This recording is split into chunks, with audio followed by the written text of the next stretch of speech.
So Modi Kashmir లో నాకు ఓట్లు వేస్తే ప్రతి ఒక్కరికి ముస్లింలకు ఇది ఇస్తా అది ఇస్తా అని 100 సార్లు చెప్పిండు. What is wrong in that? మొన్న నిజామాబాద్ లో ఏది అది మున్సిపల్ ఎన్నికలు జరిగినాయి కదా, దాంట్లో దానికి ఏమంటారు పోటీ చేయించింది బీజేపీ తరఫున ముస్లింస్ ని. ఆర్ఎస్ఎస్ లో ముస్లింలకు విభాగం ఉంది, బీజేపీలో ముస్లింలకు విభాగం ఉంది. తప్పేంద్ర రావాలా లంచ కొడక? నాకు అర్థం కాదు. ప్రతిదానికి అరే పొద్దుగాలేస్తే సమస్యలు లేవురా బోసుడికే. ఇలా హిందువులే కదరా నోట్ల రద్దు చేసి రోడ్ల మీదకి వచ్చి హిందువులే కదా చంపినావు బోసుడికే. ఈ రైతులను పంట పొలాలు రైతులు చేస్తే రోడ్ల మీదకి వచ్చి వాళ్ళని చంపిందోడ్రా. హిందువులను నువ్వే కదరా చంపినావు బోసుడికే. హిందువుల మీద బుల్లెట్లు వేసింది నువ్వే కదరా. ఇలా ఎల్పీజీ లేదని రోడ్ల మీదకి వచ్చి సస్తుందోడ్రా హిందువులు కాదరా బోసుడికే. మరి మోడీ ఆర్య చెత్త నా కొడుకు ఫాదర్ ల్యాండ్ నుంచి వచ్చిన లంచ కొడుకు హిందువుల కోసం ఏం చేసిండ్రా? 500 సంవత్సరాలు ముస్లింలు పరిపాలిస్తే హిందువులకు ఏం కాదు. 70 ఏళ్ళు కాంగ్రెస్ పరిపాలిస్తే ముస్లింలకు ఏం కాదు.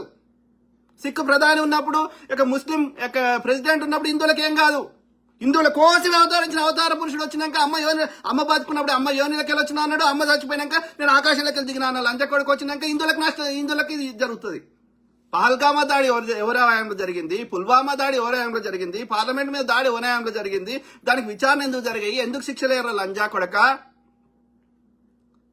నీ మనువాదం చెత్త పెట్టుకొని హిందువులను చంపుకుంటా శూద్ర హిందువులని ఆ ఫాదర్ ల్యాండ్ వచ్చిన ఆర్యుడు ఈ దేశంలో ఉన్న అందరు హిందువులందరూ మూలవాసులందరినీ శూద్రులను లంజ కొడుకు. పొద్దుగా లేస్తే నువ్వు కాదు 500 సంవత్సరాల నుంచి వాడు పరిపాలించిన మొత్తం దేశాన్ని ఇస్లాం చేయగలుగుతుంటే వాడు 200 ఏళ్ళు ఏది ఈ మిషనరీస్ వచ్చినాయి 1600 సంవత్సరం నుంచి 1947 దాకా 47 సంవత్సరాలు వాళ్ళు శతవిధాల ప్రయత్నం చేశారు. పోర్చుగీసోడు, ఫ్రెంచోడు, డచ్చోడు, తర్వాత బ్రిటిషోడు. అయినా హిందువులే ఏం పోలే గారా బోసుడికే. 1100 శతాబ్దం నుంచి ఏది 1757 దాకా అంటే 6 నుంచి 700 సంవత్సరాలు ముస్లిం రాజులు పరిపాలించినప్పుడు ఆ ఢిల్లీ సుల్తాన్లు కావచ్చు, లేకపోతే ఈ మొఘళ్ళు కావచ్చు. హిందువులకు ఏం నష్టం కాదు. 80% మంది ఇప్పటికీ భారతదేశంలో 80% పైనే హిందువులు ఉంటారు.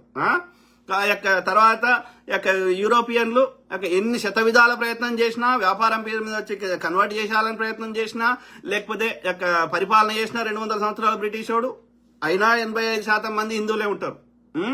70 ఏళ్ళు కాంగ్రెస్ పరిపాలించినప్పుడు హిందువులే ఉంటారు. కాంగ్రెస్ కట్టిన ప్రతిదాని లబ్ధి పొందుతుంది హిందువులే. కానీ ఈ లంచ కొడుకు వచ్చినాక అన్ని హిందువులకు నష్టం జరుగుతుంటాయి. అయినా సరే వాళ్ళ మీద బురద వెళ్తాడు. అరే వాడు మంచిగా లేడని నీకు ఇచ్చినప్పుడు నువ్వేం చేసినావు? హిందువుల బతుకులు ఏడ మార్చినావు చూపెట్టరా బోసిడికే. ఆ గుడి కట్టుకుంటే వాడే చందాలు వేసుకొని కట్టుకునే. ఎవరికి నువ్వేం చేసినావు ఒక్కటి చెప్పు. వాడు కాంగ్రెస్ వాడు కట్టిన ఏదైనా హిందువులు కాదు రాది. శ్రీశైలం కట్టిండు, వాడు నాగార్జున సాగర్ కట్టిండు, దామోదర్ వ్యాలీ ప్రాజెక్టు కట్టిండు, బాక్రానంగల్ కట్టిండు, ఉక్కు కర్మాగారాలు పెట్టిండు, ఎయిమ్స్లు పెట్టిండు. అలా సూదిప్పించుకుంటున్నాడు కానీ అలా పనిచేస్తున్నాడు కానీ హిందువు కదరా బోసుడికే లంజా కొడక. మరి అట్లాంటి నువ్వేం కట్టినవరా బోసుడికే?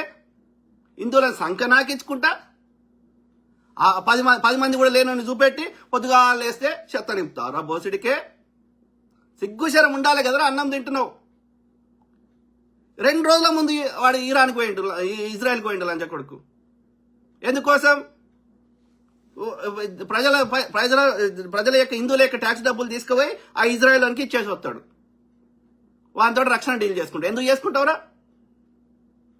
ఎందుకంటే ఆ యొక్క 10 రూపాయల వస్తువుని 100 రూపాయలకు వాడు డీల్ చేసుకుంటాడు. ఎవరికి నష్టం జరుగుతుంది? హిందువులకు కాదు. అలాగే ఒక 20 రూపాయలు గుజరాతీ బనియాలు తీసుకుంటారు. తర్వాత వాళ్ళు ఇజ్రాయెల్ కూడా తీసుకుంటాడు. ఇజ్రాయెల్లో రక్షణ రంగంలో పెట్టుబడి పెట్టినాడు ఒకటి అంటే ఈ ట్రంప్ వాళ్ళ అల్లుడు. సో ట్రంప్కి లాభం అవుతుంది, ఆ ఇజ్రాయెల్ నెతన్యాహుకి లాభం అవుతుంది, అట్లనే గుజరాతీ లంచకొడుకులకు లాభం అవుతుంది. బనియాలకి నష్టం ఎవరు జరుగుతుంది?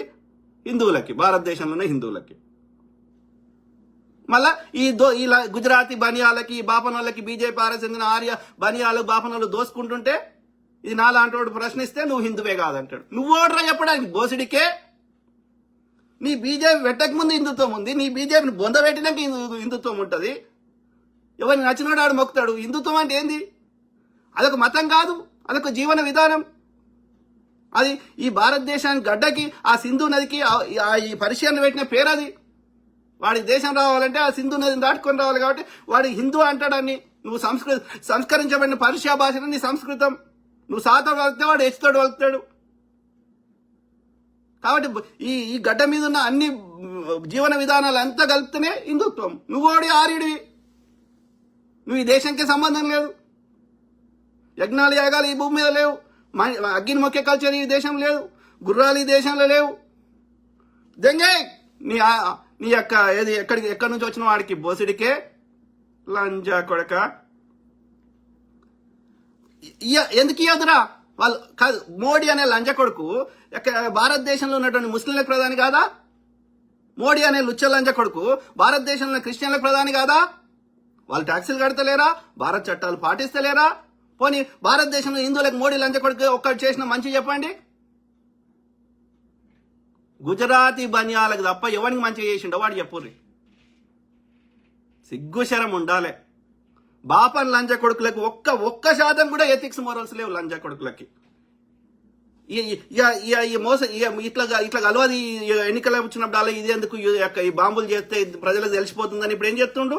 ఎన్నికల కమిషన్ ద్వారా అది మోసం చేస్తున్నాడు. సార్ అని పేరు పెట్టి ప్రతిపక్షాలకి వాళ్ళకి ఓట్లు వేస్తారు అనిపించింది అని చెల్లకుండా చేసుడు. వీడు ఫేక్ ఓట్లు యాడ్ చేసుకుడు. గిదా నీ బతుకు. నాగబంధనాలు వేసి ప్రజల సొమ్మంతో బంగారం తీసుకుపోయి వాడి గుళ్ళ దాచిపెట్టుకుంటాడు లంజా కొడుకు. ఒక్క శాతం అన్నా ఎక్కడన్నా కొంచెమన్నా ఎథిక్స్ మొరల్స్ ఉండాలి కదరా. బాపన్ లంజా కొడుకులు అంత దుర్మార్గులు ఈ భూమి మీద లేరు. ఒక్క నిమిషం కూడా ఆలోచించరు. ఎంతమందిని చంపిర్రు? గోద్రాల 3000 మందిని ముస్లింలను చంపిర్రు. అట్లనే 1000 మందిని హిందువులను చంపిర్రు. ఎవరు ఈ ఆర్య లంజ కొడుకులు? పొద్దుగాల లేస్తే గలీజ్ లంజ కొడుకులు.